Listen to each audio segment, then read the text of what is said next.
ऐसे कौन से टेस्ट है जो हम कर सकते हैं जिससे हमें पता चले कि हमें एलर्जीज है? जी। सिंपल में सबसे पहले तो आप एक खून का रिपोर्ट कर सकते हैं, जिसमें आप जान सकते हैं सीबीसी करके। सीबीसी एक कंप्लीट ब्लड काउंट होता है, जिसमें हम डब्ल्यूबीसी के अंदर जो व्हाइट ब्लड सेल्स है, उसके अंदर इओसिनोफिल्स देख सकते हैं। इओसिनोफिल्स एक हार्डली 4 से 6 के बीच में होता है उनका एब्सोल्यूट काउंट। अगर वो काउंट अगर बढ़ रहा है, तो आपको एक इंडिकेशन देता है कि वहाँ पे कुछ शरीर में एलर्जी का रिएक्ट या कुछ टाइप की हाइपर सेंसिटिविटी हो रही है करके, कि बॉडी की जो प्रतिकार शक्ति है, वो कुछ एक्स्ट्रा रिस्पॉन्स क्रिएट कर रही है करके। जैसे पैरासाइटिक इन्फेक्शन में मोस्ट कॉमनली सबसे पहले ये इओसिनोफिलिया बढ़ जाता है। फिर आपको इसको फर्दर अगर टेस्ट करना है कि कंफर्म करना है कि ये किस हद तक रिएक्शन आपकी बढ़ी हुई है या किस प्रकार को आपको इसको हैंडल करना है। तो एक आईजी लेवल करके आप जान सकते हो, जो ब्लड का ही अगर टेस्ट है, कि ये किस प्रकार की एलर्जिक रिएक्शन बॉडी क्रिएट कर रही है, और उसको उसी प्रकार से आप हैंडल कर सकते हो। बाद में लॉट ऑफ अभी इसके लिए स्किन टेस्टिंग के भी आए थे, जहाँ पे जो भी पार्टिकल्स आपको एलर्जी क्रिएट करते हैं, उनको स्किन पे टेस्ट किया जाता है। स्किन पे टेस्टिंग के बाद फाइंड आउट किया जाता है कि वो किस प्रकार की आपको एलर्जी दे रही है और कितना सीवियर एलर्जी दे रहे हैं। तो ये पार्टिकल्स को आप फाइंड आउट कर सकते हो। अलग-अलग जगह पे डिफरेंट स्किन टेस्टिंग करके उसके एलर्जन फाइंड आउट कर सकते हो, और उसके हिसाब से पेशेंट को आप एक नॉलेज दे सकते हो, एडवाइस दे सकते हो कि उसको किस चीज़ को अवॉइड करना चाहिए, किस चीज़ से उसे दूर रहना चाहिए। जी। डॉक्टर, जैसे कि हमने स्किन एलर्जीज के बारे में देखा, खान-पान से होने वाली एलर्जीज के बारे में देखा, तो मैं आपसे जानना चाहूँगी कि क्या पानी की वजह से भी कोई एलर्जीज हो सकती है? नहीं, वैसे देखा जाए तो भगवान ने बनाई हुई जो चीज़ें हैं, अगर वो शुद्ध स्वरूप में है, तो उससे आपको कोई एलर्जी होने वाली नहीं है। लेकिन वही पानी अगर इन्फेक्टेड है, उसमें कुछ कचरा है, मिट्टी है, कुछ प्रॉब्लम्स है, जैसे देखो हम लोग थोड़े अंधे श्रद्धालु भी होते हैं, कि जो हर चीज पे भरोसा रख लेते हैं, कि कभी-कभी मैले पानी में भी नहा लेते हैं कि भाई ये तो तीर्थ है। बट ये चीजें थोड़ी हमें अवॉइड करना चाहिए, क्योंकि उसमें lot of bacteria, lot of viruses हो सकते हैं। एक श्रद्धा का विश्वास है, श्रद्धा है, डेफिनेटली उसको उसी जगह पे रखना चाहिए। लेकिन पानी पीते वक़्त या पानी यूज़ करते वक़्त हमें उसकी एक शुद्धता भी देखना बहुत ज़रूरी है, कि हमें पानी से एलर्जी हो ना सके। जिसके लिए आपने देखा भी होगा कि शुद्धता के पीछे पड़ के बिसलेरी जैसे लोगों ने पानी बेच के कितना कमाया। अगर हम हमारे बचपन में सोचते थे कि कोई पानी बेच सकता है, तो सब लोग उसको हँसते थे। लेकिन वही एक फील्ड बन जाता है, कि जब लोगों में एक जन जागृति होती है कि नहीं, मुझे ये सब चीज़ें हाइजीनिक चाहिए, और हाइजीनिक इसीलिए चाहिए कि मुझे इससे एलर्जी या इससे कुछ आगे जाके इन्फेक्शन ना हो। तो इसलिए अगर पानी भी है तो हाँ, आपको शुद्ध ही पानी पीना चाहिए। पर डॉक्टर, जैसे कि हम अगर शहर में रहते हो तो हम गाँव की तरफ अगर जाते हो तो वो पानी हमें सूट नहीं होता। तो क्या उसकी वजह से भी हमें एलर्जीज़ हो सकती है? नहीं, इसमें एक बहुत सिंपल मेथड है। अगर इंग्लिश में बोला जाए तो उसको hard water and soft water, जो जी। वाटर का सान्द्रता का प्रमाण होता है, उसमें जो क्षार होते हैं, उसका परसेंटेज कितना है और इसकी मात्रा कितनी है, इसको बहुत इम्पोर्टेंट होता है। तो ये जो हार्ड वाटर है, या जो अ, कठिन वाटर है, कठिन पानी है, इसको हम सॉफ्ट भी बना सकते हैं। उसके लिए एक सादी मेथड होती है, आप उसको क्लोरीनाइज़ कीजिए, उसको सेडिमेंट होने दीजिए, तो ऊपर का पानी आप यूज़ कर सकते हो। वो चीज़ से आपको कोई परेशानी होने वाली नहीं है। लेकिन अपन जो भी एरिया में जा रहे हैं ना, हुँ। अगर आप वो एटमॉस्फेयर के वहाँ के वाटर को अगर एडजस्ट हो जाए, तो लॉट ऑफ सी एलर्जी भी आप प्रिवेंट कर सकते हो। क्योंकि आपकी बॉडी उसको रिकॉग्नाइज़ करने लगती है कि ये इंग्रीडिएंट या ये चीज़ आपके लिए ज़रूरी है। जी। डॉक्टर, कई बार हम देखते हैं कि हमें जो भी समस्याएँ होती है या फिर कुछ एलर्जीज़ होती है, उनसे बचने के लिए हम दवाइयाँ लेते हैं। लेकिन कई बार उन दवाइयों की वजह से ही हमें एलर्जीज़ हो जाती है। तो ये क्यों होता है और इससे हम कैसे बच सकते हैं? देखो, हर इंसान की शरीर रचना भगवान ने बहुत अलग-अलग तरह से बनाई हुई है। फिर हर जन कोई चीज़ को कैसा रिएक्ट करेगा ये बता पाना बहुत मुश्किल होता है। जो एक टैबलेट मैं डाइजेस्ट करता हूँ सकता हूँ, वो मेरा पेशेंट ही डाइजेस्ट करेगा या पचा लेगा, ऐसा नहीं बोल सकते। क्योंकि बहुत बार होता है कि उसकी बॉडी वो चीज़ के साथ एक अलग प्रकार की रिएक्शन दे सकती है। तो बहुत बार ऐसा होता है कि हम जो एलर्जी के लिए दवा देते हैं, जैसा मैंने शुरुआत के इंटरव्यू में आपको बताया शुरुआत की इसमें कि हम लोग इविल टैबलेट यूज़ करते हैं, जो भी सबको मालूम है, या फिर हम लोग अभी नए में सेट्रिजिन या लियोसेट्रिजिन यूज़ करते हैं। लेकिन मैंने कई बार ऐसा देखा कि ये चीज़ को भी कुछ-कुछ पेशेंट्स में एलर्जी होती है। सो हर एक पेशेंट उसकी इम्यूनिटी, उसकी प्रतिकार शक्ति बहुत अलग है। उसको वही हिसाब से रखना चाहिए, और एक कोई भी दवा चालू करने से पहले ऐसे पेशेंट में जो थोड़े ज़्यादा एलर्जिक है, उनमें वो कम मात्रा में शुरू कीजिए। अगर आपको रिएक्शन मिलता है, तो वो दवा की कभी ही फुल मात्रा मत दीजिए। कम से कम मेडिसिन में ही कोशिश कीजिए 1/4 1/5 डोज़ में। अगर वो उसको रिएक्शन करता है, बहुत बार बोलते नहीं है कि ऑइंटमेंट पूरे कहीं पे लगाने से पहले एक बार स्किन पे लगा के उसको टेस्ट कीजिए। सो वो अगर उस चीज़ को रिएक्शन देता है, तो वो हम लोग उसे अवॉइड कर सकते हैं। उससे फुल मात्रा में देने की ज़रूरत नहीं पड़ती। सेम यही टैबलेट के साथ है, और कुछ इंजेक्शन के साथ भी है, जैसा पेनिसिलिन या कुछ जो एंटीबायोटिक होते हैं। इनको हम लोग टेस्ट डोज़ देते हैं। स्किन पे छोटा टेस्ट डोज़ देख के देखते हैं कि ये चीज़ से ये आदमी कितनी रिएक्शन दे सकता है। क्योंकि मैंने जैसा बताया आपको कि टाइप 1 या पहली प्रकार की जो एनाफाइलैक्सिस रिएक्शन है या एलर्जिक रिएक्शन है, वो बहुत डेंजर और जानलेवा भी हो सकती है। तो यही आपको प्रिवेंट करना है, और इसी के लिए थोड़ा some time go slow but steady.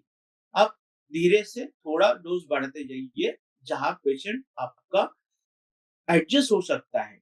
और उसके सिवा इसमें एक और रोल होता है कि अगर किसी को किस चीज़ से एलर्जी है, जैसा टीबी के पेशेंट को टीबी का दवा देना बहुत ज़रूरी है।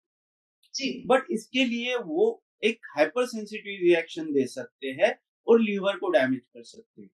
तो ऐसे पेशेंट जो सेंसिटिव है, उनको हम डिसेंसिटाइज करते हैं। उसमें की सेंसिटिविटी कम करते हैं।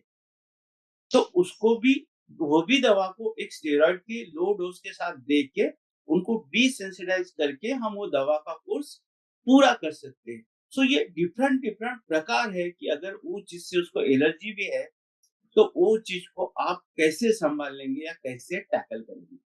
जी। डॉक्टर, लीवर में इन्फेक्शन होने से भी क्या एलर्जीज हो सकती है?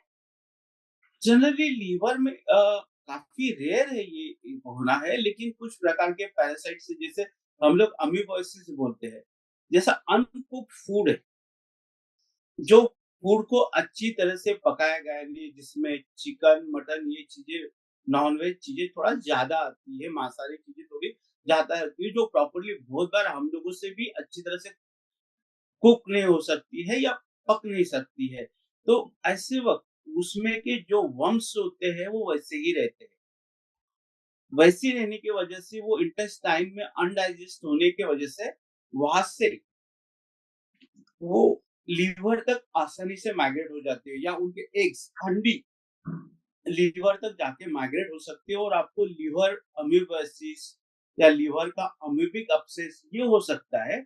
लेकिन ये थोड़ा पैरासाइट का इन्फेक्शन होगा, लेकिन फिर भी इसको हम लोग इन्फेक्शन की तरफ काउंट करेंगे। हम लोग बोलेंगे कि ये इन्फेक्शन है, इससे ज़्यादा कि वो एक एलर्जिक रिएक्शन है। है ये पैरासाइटिक ही, लेकिन जाके ये इन्फेक्शन प्रोड्यूस करेगा, कि ये एक एलर्जिक रिएक्शन प्रोड्यूस करे लीवर में। जी। डॉक्टर, हम जैसे देखते हैं कि बदलते मौसम के साथ भी हमारी बॉडी एडजस्ट करने में टाइम लेती है। तो क्या इस बदलते मौसम के साथ भी हमें कुछ एलर्जीज आ सकती है मौसम के हिसाब से? हर चीज़ हर सीज़न में अलग-अलग एनर्जी आना संभव है। जैसे आप धूप में रहते हो, तो समर सीज़न में आपको स्किन रैशेज़, सनबर्न ये चीज़ें होना बहुत कॉमन है। जैसे आप ठंडी के सीज़न में हो तो सर्दी, खाँसी, कुछ वायरल इन्फेक्शन या एलर्जिक राइनाइटिस ये चीज़ें कॉमन है। बारिश के मौसम में पानी के रिलेटेड या फिर फूड के रिलेटेड जो हम लोगों ने देखा है कि फूड का अच्छी तरह से पोषण नहीं हो पाता है या बहुत बार जो सब्जियाँ रहती है, वो सड़ जाती है। तो ये चीज़ों से आपको थोड़ा माइल्ड रिएक्शन या फिर एलर्जिक रिएक्शन आ सकता है। बट ये सीज़नल वेरिएशन तो रहेंगे क्योंकि जब तक ये जीवन है, तब तक ये सीज़न तो चलते रहेंगे और सीज़न जब तक है तो चेंज आपकी बॉडी जब तक उसको एडजस्ट नहीं करती है, बॉडी जब तक उसको समझ नहीं पाती, आपकी प्रतिकार शक्ति जब तक उसके साथ एडजस्ट नहीं होती है, तब तक आपकी प्रतिकार शक्ति उस चीज़ को कुछ ना कुछ रिएक्शन देगी, फिर आप उसको एलर्जी कह सकते हैं। जी। तो डॉक्टर ये सब जो एलर्जीज़ है जो मौसम की वजह से भी हो सकती है या फिर बारिश की वजह से हो सकती है, पानी की वजह से हो सकती है। तो जैसा कि आपने कहा कि इन सब से बचने के लिए हमें हमारी इम्यून सिस्टम बहुत स्ट्रॉन्ग रखना ज़रूरी होता है। तो इनसे बचने के लिए और हमारी इम्यून सिस्टम स्ट्रॉन्ग करने के लिए हम क्या करें? चलेगा हम लोग एलर्जी से लेके एनर्जी तक बढ़ रहे हैं। हर चीज़ का एक एलर्जी किसी चीज़ से होती है जब तक आप उससे डिसेंसिटाइज़ नहीं होते हो। अगर देखो आपको हर वक़्त लगता है कि मैं सुबह उठ के अगर जाता हूँ तो मुझे सर्दी होती है ठंड की वज़ह से। लेकिन वही सर्दी में सुबह उठ के आप दौड़ो कि आपको पसीना आ जाए। जी। इतना मेहनत, इतना एक्सर्शन करो कि आपको पसीना आ जाए। आप धीरे-धीरे वो एटमॉस्फेयर को एडजस्ट हो जाएँगे और आप एक एलर्जी की जगह पे एक एनर्जी, एक रेजिस्टेंस डेवलप करेंगे उसके अगेंस्ट में। उसके लिए आपकी डाइट, एक्सरसाइज, आपका योगा, मेडिटेशन ये चीज़ें आपके बॉडी को बूस्ट करने के लिए बहुत हेल्प करती है। और जैसे कुछ विटामिन है लाइक बी कॉम्प्लेक्स है या विटामिन सी है, ये वाटर सोल्यूबल विटामिन होते हैं, पानी में डिसॉल्व होने वाले विटामिन्स होते हैं। तो इनको बॉडी को हर वक़्त ज़रूरत होती है। तो इसका सप्लीमेंटेशन भी बहुत ज़रूरी होता है। आपके डाइट में प्रोटीन का सप्लीमेंटेशन ज़रूरी होता है। जैसे ट्रेस एलिमेंट है, मैग्नीशियम है, सेलेनियम है, जिंक है, ये चीज़ें आपको कभी-कभी सप्लीमेंट के थ्रू लेना बहुत ज़रूरी होती है कि जो आपकी इम्यूनिटी को बूस्ट करे। जो आपने कोविड में भी देखा कि ये सब चीज़ें एकदम एक साथ आ गई थी कि ये लेके देखो, दिस विल हेल्प यू। तो फिटनेस, आपकी मेंटल प्रतिकार शक्ति, मानसिक, शारीरिक, फिजिकल ये सब इम्पोर्टेंट होता है ये चीज़ों के अगेंस्ट में फाइट करने के जी। डॉक्टर बहुत ही अच्छी जानकारी दी आपने। मैं चाहूँगी कि जाते-जाते आप हमारे दर्शकों को एक कुछ अच्छी टिप्स दें जिनसे वो इन एलर्जीज़ से बच सकें। लिए। एलर्जी चीज़ से आप अवॉइड नहीं कर सकते हो और मैंने जहाँ तक बताया कि आप सिर्फ़ एलर्जी जानते हो कि ये चीज़ से मुझे एलर्जी है। लेकिन जहाँ तक मेडिकल नॉलेज बताता है कि एनाफाइलिस रिएक्शन जहाँ पे आपकी जानलेवा से लेके सारी मामूली रिएक्शन भी आपको आ सकती है। तो एलर्जी के बारे में आपको पूरी जानकारी होना ज़रूरी है। जी। जब जानकारी होगी और किस चीज़ से एलर्जन से मुझे ये सब चीज़ें होती है, अगर वो आप थोड़ा फाइंड आउट करेंगे, मालूम करेंगे और वो चीज़ को अगर आप अवॉइड करेंगे तो आपके लिए उससे सबसे अच्छी चीज़ और कोई नहीं हो सकती है। तो एलर्जी का सबसे पहला इम्पोर्टेंट है कि उसको दूर करो, उससे दूर हटो। वो चीज़ से भले ही आपको डस्ट से हो या स्मोक से हो, कोई स्मोकिंग कर रहा है तो वो चीज़ से आप दूर चले जाओ और फिर कोशिश करो कि आपकी जो प्रतिकार शक्ति है उसको बूस्ट करने का, उसके लिए फूड अच्छा रखो, आपकी डाइट, आपका एक्सरसाइज, उसमें योगा है, मेडिटेशन है, फिजिकल एक्सर्शन है और थोड़ा बहुत अपना रेगुलर जिम भी करेंगे, तो आपको ये सब चीज़ें नक्की कोई भी एलर्जिक रिएक्शन से दूर करेगी और उसको आपके पास ही भटकने नहीं देगी। सो आपके लिए फिटनेस सबसे ज़रूरी चीज़ है। जी। आपका बहुत-बहुत शुक्रिया डॉक्टर, आपने बहुत ही अच्छी जानकारी दी। आप हमसे जुड़े, इतनी अच्छी जानकारी देने के लिए आपका बहुत-बहुत शुक्रिया। धन्यवाद। दोस्तों, आज डॉक्टर मिलिंद देवड़े जी ने एलर्जी के बारे में जो बातें बताई, मुझे यकीन है कि उसका फायदा आपको ज़रूर होगा। तो ऐसे ही विषयों पर और जानकारी पाने के लिए हम मिलेंगे क्या करें क्या ना करें के अगले एपिसोड में। तब तक अपनी होस्ट और दोस्त अंकिता को इजाज़त दीजिए।